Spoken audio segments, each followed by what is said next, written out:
Hello friends, welcome to science classes. तर 10th स्टँडर्डच्या science part फर्स्टचा आपण सेकंड चॅप्टर बघतोय, पिरियॉडिक क्लासिफिकेशन ऑफ एलिमेंट्स. त्याचा हा लास्ट व्हिडिओ आहे, कारण ह्या व्हिडिओमध्ये आपण एक्सरसाइजचा सेकंड पार्ट बघतोय. कालच्या व्हिडिओमध्ये म्हणजे 12th व्हिडिओमध्ये आपण एक्सरसाइजचे 1 to 4 क्वेश्चन्स एक्सप्लेन केलेले. आता आपण 5 पासून 8 पर्यंतचे क्वेश्चन्स एक्सप्लेन करू. ओके, तर आता 5th क्वेश्चन बघा. Write the name and symbol. आता इथे ऑफ एलिमेंट्स असेल, symbol of element from the description. तुम्हाला काही डिस्क्रिप्शन दिलेलं आहे आणि त्याच्यावरून तुम्हाला एलिमेंटचं काय लिहायचं आहे, नाव लिहायचं आहे. फर्स्ट बघा, the atom having the smallest size. त्याच्या खालचं पण तुम्ही बघून ठेवा, the atom having the smallest atomic mass. आता ह्या दोन प्रश्नांमध्ये बघा कन्फ्युजनचे प्रश्न आहेत हे दोन्ही पण, कारण आपल्याला माहिती आहे. आता मी इथे एक्सप्लेन करते, आधी मग आपण आन्सर्स लिहू की हायड्रोजन हा फर्स्ट एलिमेंट आहे आणि बरोबर लास्टला हेलियम हा सेकंड एलिमेंट आहे. Hydrogen and helium. तर हायड्रोजनचं ॲटॉमिक मास होतं 1 आणि जर त्याच्यामध्ये हायड्रोजन 1 घेतलं तर हा मोस्टली जो नॉर्मल हायड्रोजन आहे तिथे न्यूट्रॉन नसतात, त्याच्यामुळे त्याचं ॲटॉमिक मास येतं 1 आणि हेलियमचं ॲटॉमिक मास येतं 2 + 2 म्हणजे 4. म्हणजे ह्या प्रश्नाचं उत्तर येईल ॲटॉमिक मास 1चं येईल, स्मॉलेस्ट असणारे हायड्रोजनचं. पण मग आपल्याला काय वाटेल बघा की हायड्रोजनकडे प्रोटॉन 1 आहे, त्यामुळे हायड्रोजनची ॲटॉमिक साईज पण छोटी असेल आणि हेलियमकडे 2 प्रोटॉन आहे. मग हेलियमची ॲटॉमिक साईज काय असणार आहे, अजून काय असेल, मोठी असेल. हायड्रोजनपेक्षा हेलियम काय असेल, मोठा असेल. म्हणजे आपण इथे पण आन्सर हायड्रोजनच लिहिणार, इथे पण आन्सर हायड्रोजन लिहिणार. पण लक्षात घ्या, हा एक पिरियड आहे, बरोबर आहे, हा फर्स्ट पिरियड आहे. आपण पिरियडमध्ये लेफ्टकडून राईटकडे जातोय. आता लेफ्टकडून राईटकडे जाताना हायड्रोजनकडे 1 प्रोटॉन आहे, 1च इलेक्ट्रॉन आहे. बघा, हा न्यूक्लियस आहे, इथे 1 प्रोटॉन 1च इलेक्ट्रॉन. इथे हे न्यूक्लियस, इथे 2 प्रोटॉन आणि ह्या न्यूक्लियसमध्ये 2 न्यूट्रॉन पण असतात, प्लस हे 2 काय आहेत, इलेक्ट्रॉन आहे. आता इथे न्यूक्लिअर चार्ज वाढणार आहे. न्यूक्लिअर चार्ज वाढल्यामुळे हे न्यूट्रॉन्स जे आहेत, इलेक्ट्रॉन्स हे पूल होतात आणि ॲटॉमिक रेडियस स्मॉल होते.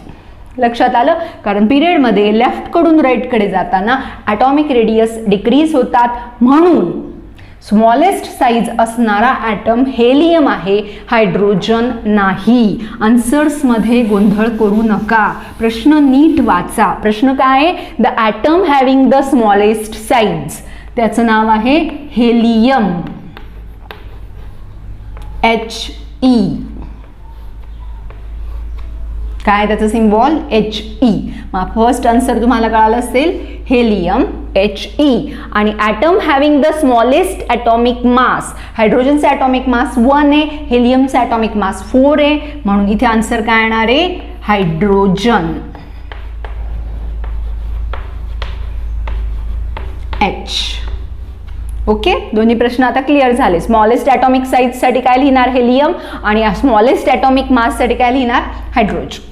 आता 6 जो सी प्रश्न आहे, द मोस्ट इलेक्ट्रोनिगेटिव्ह ॲटम आणि the most reactive non metal. ह्या 2 प्रश्नांचा आन्सर एकच आहे. पण आता एक लक्षात घ्या, आपल्याला इलेक्ट्रोनिगेटिव्हिटी माहिती आहे. इलेक्ट्रोनिगेटिव्हिटी म्हणजे काय, tendency to accept electron. Electron accept करून एनायन तयार करायच्या टेंडन्सीला आपण काय म्हणणार, इलेक्ट्रोनिगेटिव्हिटी म्हणणार. मग आता इलेक्ट्रोनिगेटिव्ह ॲटम कसा ओळखायचा, तर आता आपल्याला मगाशी सांगितल्याप्रमाणेच हेच लक्षात ठेवायचं की पिरियडमध्ये, एखाद्या पिरियडमध्ये लेफ्टकडून राईटकडे मूव्ह होताना, जसं आपण लेफ्टकडून राईटकडे जातो, इलेक्ट्रोनिगेटिव्हिटी काय होते, इन्क्रीज होते. Electronegativity increases. मग आता आपल्याला सगळे माहिती आहे. मग आता सगळ्यात महत्त्वाचं, आता समजा आपण एखादा पिरियड बघितला, तर आता आपण पहिला पिरियड आहे हायड्रोजन ते हेलियम, तो न घेता आपण घेऊ लिथियम ते निऑन, सोडियम ते आर्गॉन. ओके, मग आता निऑन सगळ्यात शेवटचा एलिमेंट आहे, निऑन नॉन मेटल पण आहे. मग मोस्ट इलेक्ट्रोनिगेटिव्ह निऑन येणार का, तर नाही.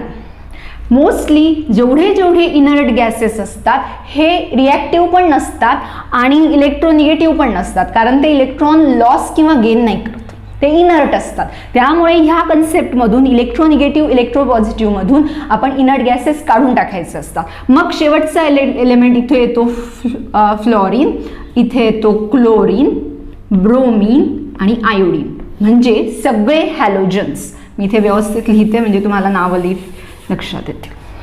बघा, फ्लोरीन, क्लोरीन, ब्रोमीन, आयोडीन हे जे नॉन मेटल्स आहे. आता ह्या सगळ्या नॉन मेटल्समध्ये काय होईल, फ्लोरीनमध्ये 2 शेल आहेत, 7, 2 आणि 7, 2 8 7 3 शेल, 2 8 18 7, म्हणजे इथे 4 शेल, सो ऑन, 2 8 18 18 7. तर हे जे एलिमेंट आहेत, जसं जसं खाली जाऊ तसं तसं शेल वाढत जातील, इलेक्ट्रॉन न्यूक्लियस पासून लांब लांब होत जातात. बघा, हा इलेक्ट्रॉन जसे जसे जसे शेल वाढत जातील तसे तसे तो लांब होत जातो, लांब गेलेल्या इलेक्ट्रॉनवरून कंट्रोल जातो न्यूक्लियसचा, ते पटकन काढता येतात. आणि हे तर इलेक्ट्रोनिगेटिव्हच्या विरुद्ध आहे. म्हणून आपण इलेक्ट्रोनिगेटिव्हिटी खालून वर वाढत जाते किंवा वरून खाली कमी कमी होत जाते. मग पूर्ण पिरियॉडिक टेबलमधला मोस्ट इलेक्ट्रोनिगेटिव्ह एलिमेंट कोण आहे, फ्लोरीन. मग इथे आन्सर काय येणार आहे, फ्लोरीन. या एकाच कारणाने पूर्ण पिरियॉडिक टेबलमध्ये सगळ्यात जास्त रिॲक्टिव्ह नॉन मेटल पण कोण आहे, फ्लोरीनच आहे. कारण फ्लोरीन इलेक्ट्रॉन, एकच इलेक्ट्रॉन लागतो त्याला, आणि कंपॅरेटिव्हली यांच्या तो इलेक्ट्रॉन ॲक्सेप्ट करण्याची त्याची टेंडन्सी पण जास्त आहे, आणि त्यामुळे त्याची इलेक्ट्रोनिगेटिव्हिटी जास्त, तो जास्त प्रमाणात इलेक्ट्रॉन पटकन ॲक्सेप्ट करतो. म्हणून मोस्ट रिॲक्टिव्ह नॉन मेटलमध्ये पण तुम्ही फ्लोरीनच लिहिणार आहे. त्यामुळे तो नेचरमध्ये फ्री स्टेटमध्ये फार कमी सापडतो. म्हणजे इथे काय येईल आन्सर, फ्लोरीन. इथे पण काय येईल आन्सर, फ्लोरीन. म्हणजे आता तुम्हाला हे आन्सर समजलेले असतील, कारण आपल्याला इथे काय डिस्क्रिप्शन द्यायचं नाही, हा ऑब्जेक्टिव्ह क्वेश्चन आहे. त्यामुळे आता the Nobel gas with the smallest atomic radius. Smallest atomic radius असणारा, अर्थात आपल्याला ज्याची ॲटॉमिक साईज स्मॉल त्याची ॲटॉमिक रेडियस पण स्मॉल. आणि नोबेल गॅसेसमध्ये कोणकोणते नोबेल गॅसेस आहे तुम्हाला, helium, neon, argon, krypton, xenon, radon. जसं जसं खाली जाऊ शेल वाढत जातील. हेलियमकडे एकच शेल, 2 3 4 5 6, ऑग्नेसॉन पण आहे. मग अशा 7 शेल होतील त्यांना, 6 7. जशा जशा शेल वाढत जातील ॲटॉमिक रेडियस वाढत जाईल. मग सगळ्यात स्मॉलेस्ट शेल असणारा कोण असेल, हेलियम. मग इथे आन्सर काय येणार, हेलियम. काय लिहिणार इथे, HE. आपण इथे सिम्बॉल नाही लिहिलेले. फ्लोरीनचा सिम्बॉल आहे F, फ्लोरीनचा इथे सिम्बॉल आहे F. ओके, मग आता क्लिअर आहे सगळ्यांना. 5वी प्रश्न व्यवस्थित लिहा, कारण हे जास्त महत्त्वाचे ऑब्जेक्टिव्ह क्वेश्चन आहे. त्यामुळे पुढचा प्रश्न आपण आता बघू. तर क्वेश्चन 6 बघतोय आपण, राईट शॉर्ट नोट्स. पहिला आहे मेंडेलिव्हज पिरियॉडिक लॉ. तर शॉर्ट नोट्स हे जे क्वेश्चन्स असतात हे मोस्टली 2 किंवा 3 मार्कांचे क्वेश्चन्स असतात. या क्वेश्चन्समध्ये लिहिताना काही प्रॉपर काळजी घ्यायची असते. जसं की कुठलाही सायन्सचा क्वेश्चन जो थेरॉटिकल असतो त्यामध्ये पहिली काळजी घ्यायची की सायन्समध्ये पॉईंट वाईज मुद्देसूद आणि जे विचारले त्याच्याशीच रिलेटेड आन्सर्स द्यायचे. दुसरं, नो एसेस, कुठल्याही प्रकारे निबंध लिहायचे नाही, त्याला मार्क्सच मिळत नाही. त्यामुळे उत्तरं पॉईंट वाईजच लिहायचे, प्लस नवीन पॉईंट नवीन ओळीवर सुरू करायचं. म्हणजे इथे पॉईंट द्यायचे आणि सगळे पॉईंट एका मागोमाग एक लिहायचे असं न करता प्रत्येक नवीन पॉईंट नवीन ओळीवर सुरू करायचा. आणि मार्क्स पाहून पॉईंट लिहायची, म्हणजे आपण किती लिहायचे याचा अंदाज घ्यायचा. म्हणजे मोस्ट प्रोबॅबली जर 2 मार्कांचे क्वेश्चन असली तर 4 ते 5 पॉईंट, मे बी एखाद्या वेळेस एखादा पॉईंट वाढतो, पण मोस्टली 5 पॉईंट्समध्ये उत्तर क्लिअर असतात. प्लस 3 मार्कांच्या शॉर्ट नोट्सला 6 ते 7 पॉईंट सफिशियंट होतात. पण पॉईंट एकदम क्लिअर कट असणं गरजेचं आहे, नाही तर मग तुम्ही एकदमच कुठला संदर्भ कुठेही लिहितात असं करायचं नाही. उदाहरणार्थ बघा, प्रश्न आहे मेंडेलिव्हज पिरियॉडिक लॉ. इथे लॉशीच रिलेटेड लिहिणं गरजेचं आहे. पिरियॉडिक टेबलची माहिती विचारलेली नाहीये. पिरियॉडिक टेबल लिहून काहीच मिळणार नाही, मग मार्क्स पण कमी होतात. मग 3 मार्काच्याला 1च मार्क्स मिळतो. मग ह्या चुका होतात, तेवढ्या तुम्ही लक्षात ठेवा. तर मेंडेलिव्हच्या पिरियॉडिक लॉमध्ये आपण काय अपेक्षित आहे ह्या क्वेश्चनमध्ये, तर Mendeleev, who was Mendeleev, he was a Russian scientist. Okay, he what he does, तर त्याने he classified all the elements known at that time. त्याने त्या काळात असलेले सगळे एलिमेंट्स, 63 एलिमेंट्स नोन होते, तेवढे 63 एलिमेंट्स त्याने काय केले, क्लासिफाय केले. क्लासिफिकेशनसाठी काय वापरलं त्याने? एक, मेल्टिंग पॉईंट्स वापरले, बॉइलिंग पॉईंट वापरला, प्रत्येक एलिमेंटचा क्रायटेरिया असतो, काय वापरलं तर मेल्टिंग पॉईंट, बॉइलिंग पॉईंट, त्यांच्या डेन्सिटी, त्यांच्या स्टेट्स असतील, काय स्टेटमध्ये तो पदार्थ किंवा तो एलिमेंट, त्यांचे हायड्राइड्स, हायड्रोजन बरोबरचे कंपाऊंड, त्यांचे ऑक्साइड्स, त्यांच्या प्रॉपर्टीज, त्यांच्या आपण काय म्हणू शकतो मॉलिक्युलर फॉर्म्युले. मग हा सगळा क्रायटेरिया वापरून त्याने एलिमेंट्स काय केले? अरेंज केले according to increasing order of atomic mass. यानंतर बघा त्याला काय दिसलं? He found some regularity, some pattern in the properties of elements. त्याला त्या प्रॉपर्टीजमध्ये काही पॅटर्न दिसले, रेग्युलॅरिटी दिसल्या, म्हणजे हे पॅटर्न रिपीट होत आहे आणि त्यामुळे he arrange the elements in a tabular form. एक टेबल लाईक ते स्ट्रक्चर तयार झालं आणि so from all the above findings त्याने जेवढे शोधले he stated a periodic law. Law काय स्टेट करतो? The properties of elements, physical and chemical properties, ज्या केमिकल आहेत त्या, these properties are periodic function of their atomic masses. बस आपल्याला फक्त पिरियॉडिक लॉज विचारले आहे, याच्या पुढे काहीही लिहिण्याची गरज नाही. तर आणि महत्त्वाचं म्हणजे हे सगळ्या क्वेश्चनचे आन्सर्स तुम्हाला नोट्समध्ये लास्टमध्ये असतील, व्हिडिओच्या फळ्यावर लिहिणं पॉसिबल नाही आहे. Structure of the modern periodic table, इथे मात्र तुम्हाला मॉडर्न पिरियॉडिक टेबलचं स्ट्रक्चर अपेक्षित आहे. हा मे बी याला थोडासा पॉईंट वाढतील एखाद दुसरा, कारण पिरियॉडिक टेबलच मोठा आहे तो. तर आता कोणी प्रपोज केला आहे? तर Henry Mosle propose the modern periodic law. According to modern periodic law, the elements are arranged in increasing order of their atomic number. Okay. आणि the table is based on modern periodic law, hence it is called modern periodic table. Okay. In modern periodic table, elements कसे arrange केले? According to increasing order of their atomic number. Modern periodic table मध्ये groups किती? Vertical columns are called groups and there are 18 groups numbered as 1 to 18. There are horizontal rows called periods and there are 7 periods numbered as 1 to 7. Clear इथपर्यंत. There are 2 series, हे महत्त्वाचं आहे हां. There are 2 series at the bottom of the periodic table. Periodic टेबलच्या बॉटमला 2 series आहे, called as lanthanide and actinide series. Periodic table is divided into 4 blocks according to electronic configuration. Electronic configuration नुसार S, P, D आणि F हे 4 blocks आहेत ज्यामध्ये हा periodic table काय होतो? डिवाइड होतो. In this periodic table, metals and non-metals are very good separated. म्हणजे there are very good separation of metals and non-metals. Metals are placed towards the left side and non-metals are placed towards the right side. There is a zigzag line in a P block. P block मध्ये तुम्हाला काय दिसते? एक zigzag line दिसते. आपण बघितलं हे मागच्या वेळेस. तर ही zigzag line काय करते? This line separates metals on the left side from the non-metals on the right side. And the borderline elements on the zigzag line all are metalloids. Also, there are 4 types of elements called normal elements, inert elements, transition elements and inner transition elements in the modern periodic table. बस एवढं लिहिलं तरी पुरेसे, कारण आपल्याला फक्त structure लिहायचे, इतर काही माहितीची अपेक्षा नाही. थर्ड क्वेश्चन बघा. Position of isotopes in the Mendeleev's and the modern periodic table. आता या प्रश्नामध्ये आधी आयसोटोप म्हणजे काय हे माहिती असणं गरजेचं आहे. What are isotopes? Isotopes are the atoms of same element. हे एकाच एलिमेंटचे ॲटम असतात but having same atomic mass and different atomic mass and same atomic number. Atomic number same असतो, ॲटॉमिक मास त्यांचं काय असतं? डिफरंट असतं. मग आता यांच्या पोझिशनचा प्रश्न बघा. आता आयसोटोप मेंडेलिव्हच्या पिरियॉडिक टेबलच्या काळातच नव्हते, त्यांचा शोधच लागलेला नव्हता. त्याच्यामुळे after long time they are discovered, very long time after the Mendeleev propose his periodic table. त्याच्या पिरियॉडिक टेबल जेव्हा प्रपोज झाला त्यानंतर खूप वर्षांनी आयसोटोपचा शोध लागलेला आहे. मग इथे हे लिहिणं अपेक्षित आहे की काय की so there is very difficulty. Why? Because Mendeleev's periodic table is based on increasing order of atomic mass आणि आयसोटोपचं ॲटॉमिक मास तर वेगळं असतं. So isotope have to place in different positions, त्यांना वेगळ्या प्लेसेस देणं गरजेचं होतं. आता उदाहरणार्थ हायड्रोजन 1 हायड्रोजन 1 आणि हायड्रोजन 1 प्रत्येकाला सेपरेट प्लेस द्यावी लागेल. तुम्हाला का सेपरेट प्लेस द्यावी लागेल?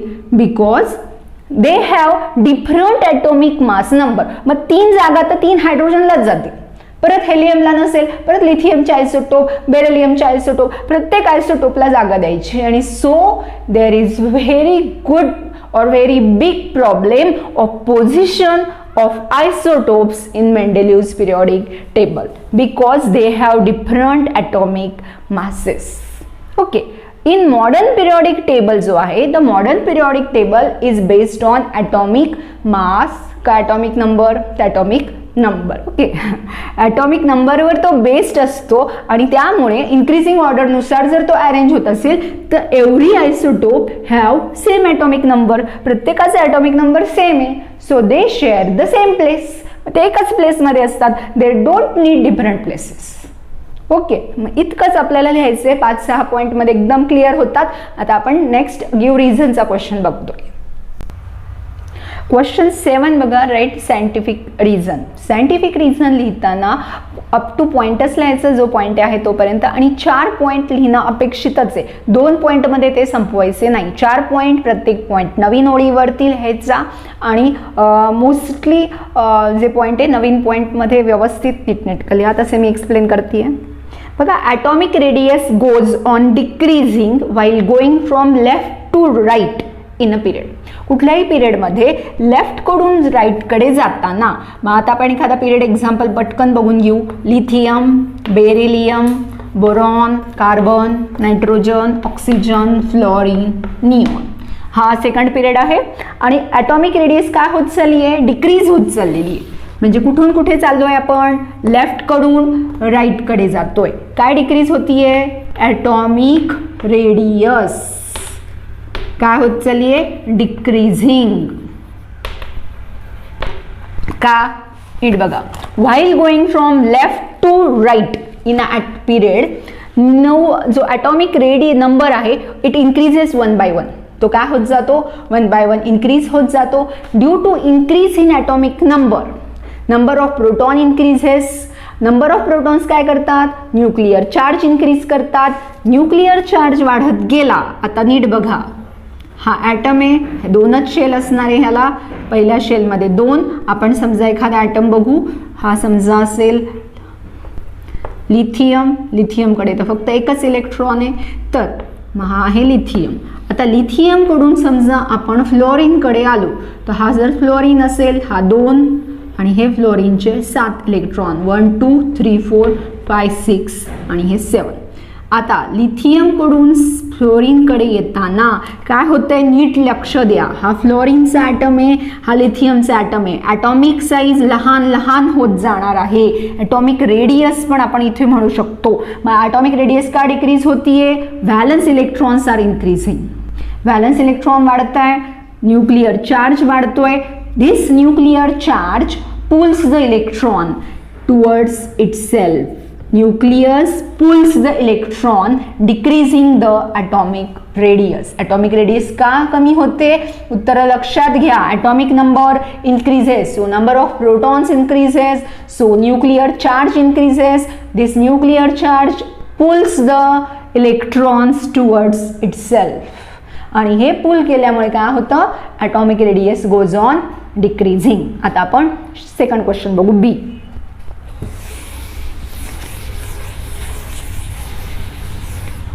काय क्वेश्चन?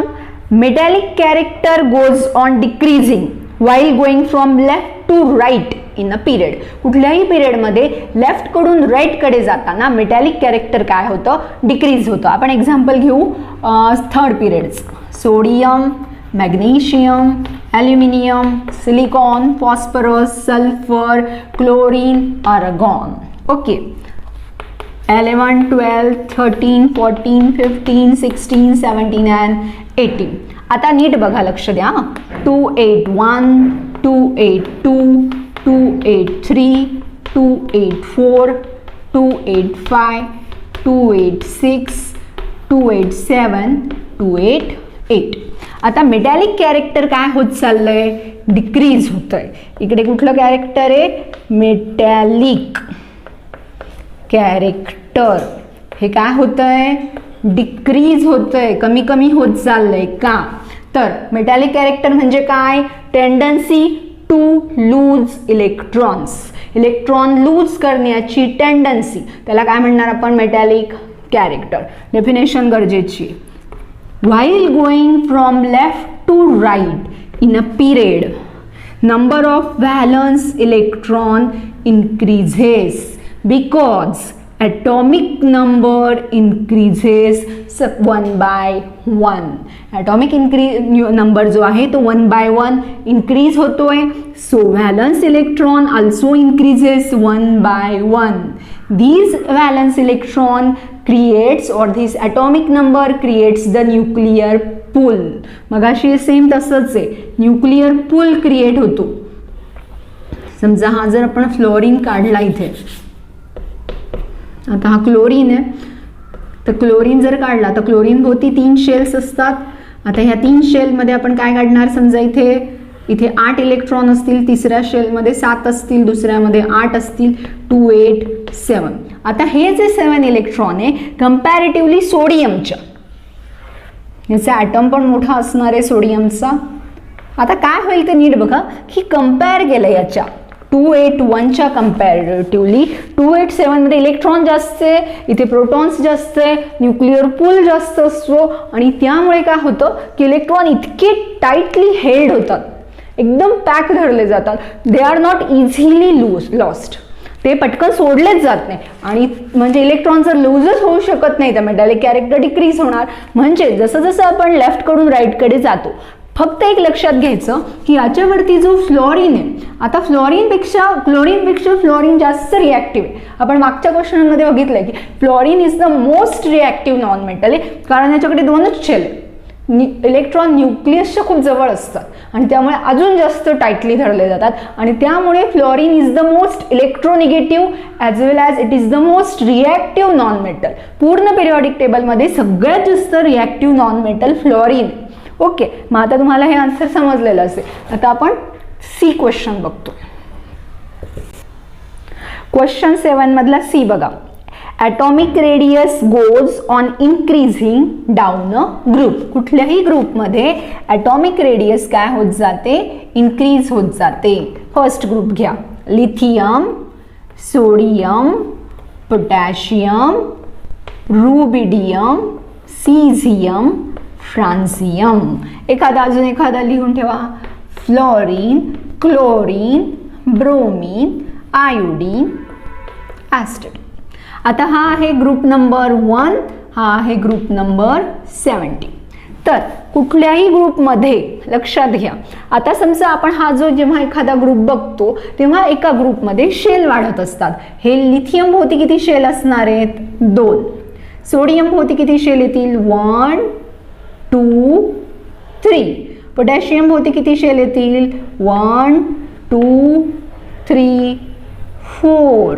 मग आता तुम्ही कंपॅरेटिव्हली लिहू शकतात की in a group as we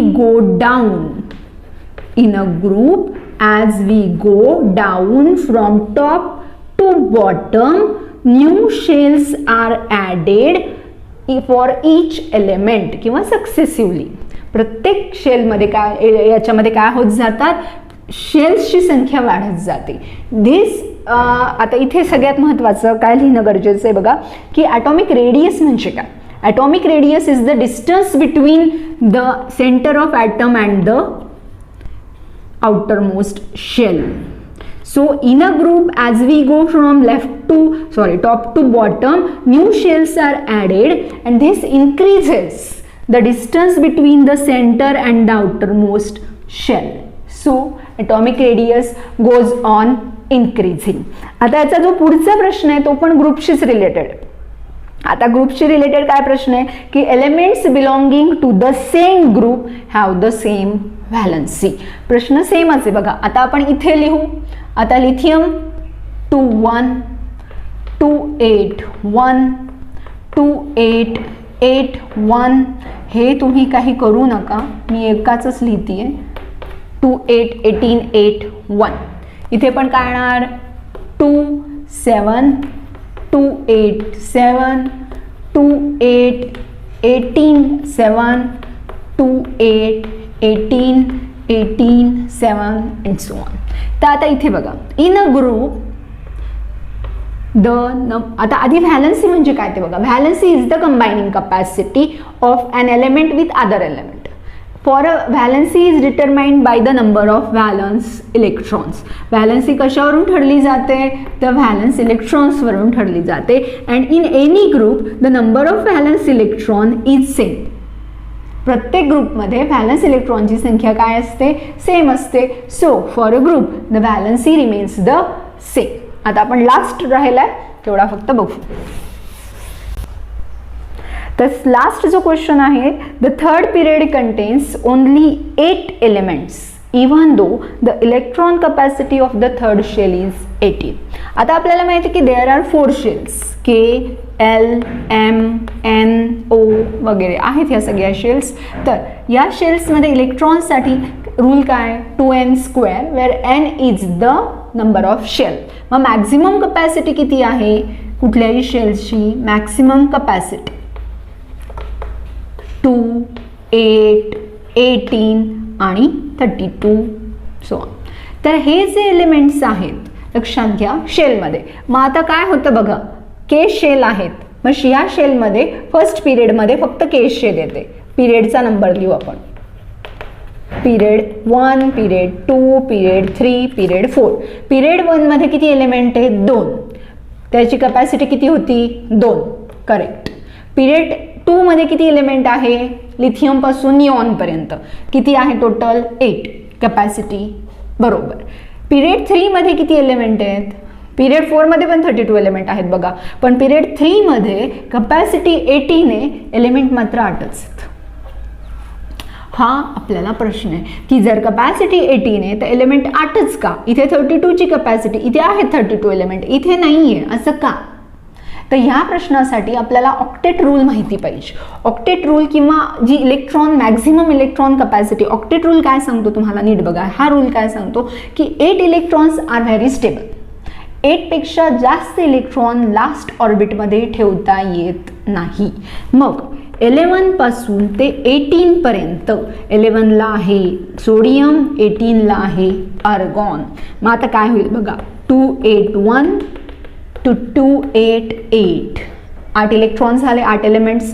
outer most ऑर्बिटमध्ये किती इलेक्ट्रॉन झाले 8.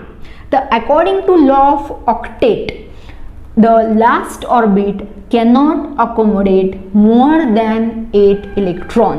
लास्ट ऑर्बिटमध्ये 8 पेक्षा जास्त इलेक्ट्रॉन बसू शकत नाही बसतच नाही. हा एलिमेंट्सचा आणि हा काय असेल तो त्या केमिस्ट्रीचा रूलच आहे. त्याच्यामुळे इथे 9 असं करता येत नाही बघा 289 म्हणजे जर 19th एलिमेंट आहे पोटॅशियम याचे इलेक्ट्रॉनिक कॉन्फिगरेशन तुम्ही कसं लिहिणार 289 ओके असं लिहू शकतो आपण. पण हा लॉ सांगतो की नाही this is the wrong. Why कारण शेलमध्ये जे शेलवाईज इलेक्ट्रॉनिक डिस्ट्रीब्युशन आहे ते ऑक्टेट रूलनुसार लॉ ऑफ ऑक्टेटनुसार outermost orbit cannot hold more than 8 electrons. 2881.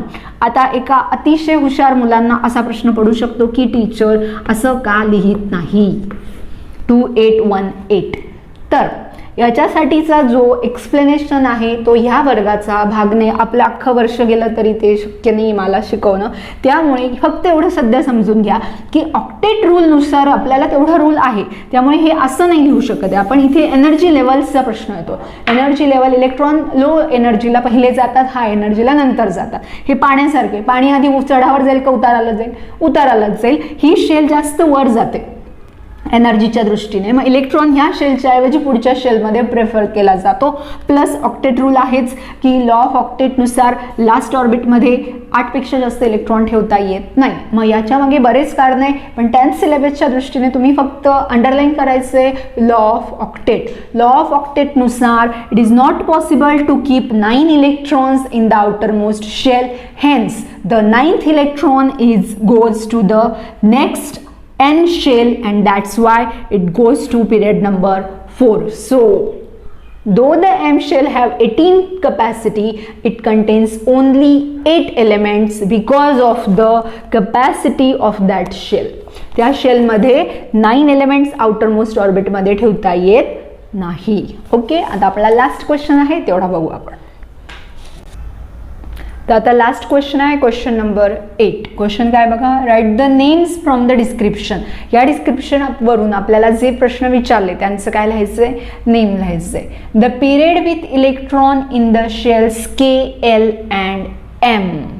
आता इथे बघा KLM शेलमध्ये इलेक्ट्रॉन असलेला म्हणजे ह्या किती शेल आहेत, 1 2 3.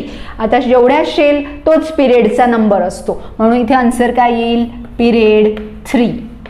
इझी क्वेश्चन आहे बघा, पिरियड 3. थर्ड पिरियड जो आहे याच्यामध्ये KLM तीनही शेल्समध्ये काय असतात, इलेक्ट्रॉन असतात. The group with valency 0. आपल्याला एकदम पक्क माहिती आहे की ज्या ग्रुपची व्हॅलन्सी 0 आहे असा एकमेव ग्रुप आहे पिरियॉडिक टेबलमध्ये, तो आहे 18th ग्रुप. 18th ग्रुप याला आपण काय म्हणू शकतो, इनर्ट गॅसेस, नोबेल गॅसेस आहे. these are the non-reactive elements present in the extreme right corner ला आहेत ते. the family of non-metals having valency 1. इथे हे फार महत्त्वाचं आहे, नॉन मेटल विचारले, मेटल्स नाही विचारलेले. मेटल्स असेल तर ग्रुप 1 येईल. नॉन मेटल्स कोण आहे व्हॅलन्सी 1 असणार आहे, तर लास्ट वाले कोण. आता हा 0 आहे मग 0च्या अगोदर येतो तो ग्रुप नंबर 17. मग the family of non metal, पण इथे त्या फॅमिलीचं नाव लिहायचंय. मग 17 जो ग्रुप आहे हॅलोजन्स, आपण हे बघितलंय हॅलोजन्स ग्रुप नंबर किती, 17. कुणाची फॅमिली ही, सगळ्या हॅलोजन्सची. फ्लोरीन, क्लोरीन, ब्रोमीन, आयोडीन, 4च हॅलोजन आहे. ॲस्टेटाईन त्याच्यात येत नाही पण तो त्या ग्रुपमध्ये आहे, group 17. The family of metals having valency 2. आता इथे पण तसंच येईल, जर नॉन मेटल आहे म्हणून इथे आपण ग्रुप हॅलोजन्स लिहिले नाही तर मग अल्कली मेटल्स येतात. साईडचे पण क्वेश्चन्स करत जा, म्हणजे आपण जसं काय म्हणता येईल असं सरळ नाही बघायचं, साईडला पण बघायचं, सगळीकडे ऑलराऊंड बघत राहिलं की मग आपल्या लक्षात येतं की अरे असं पण क्वेश्चन अल्टरनेट असू शकतो की family of metals having valency 1. मग कोण येणार, alkali metals group number 1, sodium, nitrogen, sodium, potassium, lithium ते. The family of metals having valency 2 group number 2. कारण आपल्याला माहिती की मेटल्समध्ये ग्रुप 1 असेल तर व्हॅलन्सी 1 ग्रुप 1, व्हॅलन्सी 2 ग्रुप 2. आता व्हॅलन्सी 3 ग्रुप 3 करायचं नाही कारण व्हॅलन्सी 3 म्हटलं की 3 येतो पण ग्रुप 13 येतो, हे लक्षात घ्या. मग इथे व्हॅलन्सी 2 असणारा ग्रुप कोणता येतो, alkaline earth metals, beryllium, magnesium, calcium, strontium, radium. Alkaline earth metals कोण आहे त्यांच्यामध्ये, कितवा ग्रुप आहे, group 2. The metalloid in the second and third period.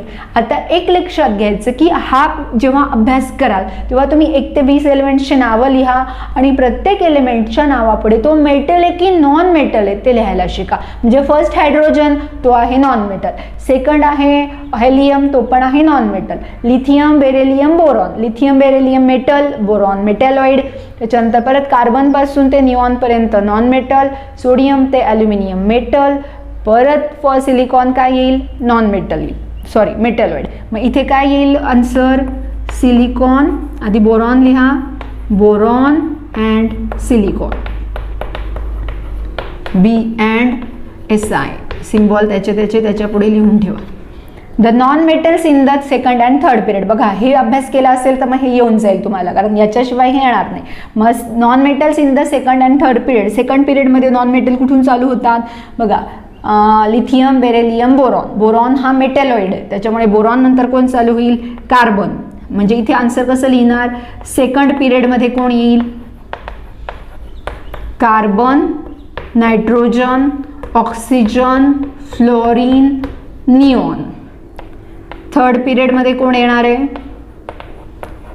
Silicon मेटॅलॉइड असल्यामुळे फॉस्फरस, सल्फर, क्लोरीन, आर्गॉन.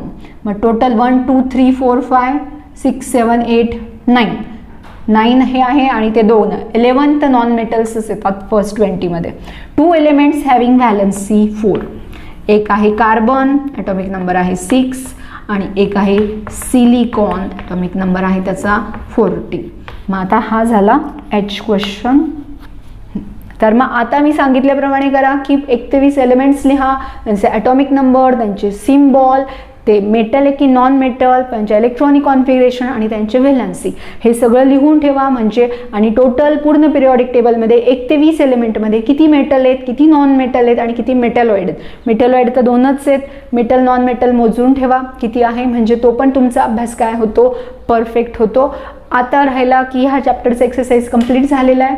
तुम्हाला काही जर अडचणी असतील, प्रॉब्लेम असतील तर तसं तुम्ही खाली लिहा, म्हणजे मग मला कळेल. याच्यानंतर आपण पुढचं चॅप्टर चालू करणार आहोत सायन्स सेकंडचं. Okay, good bye.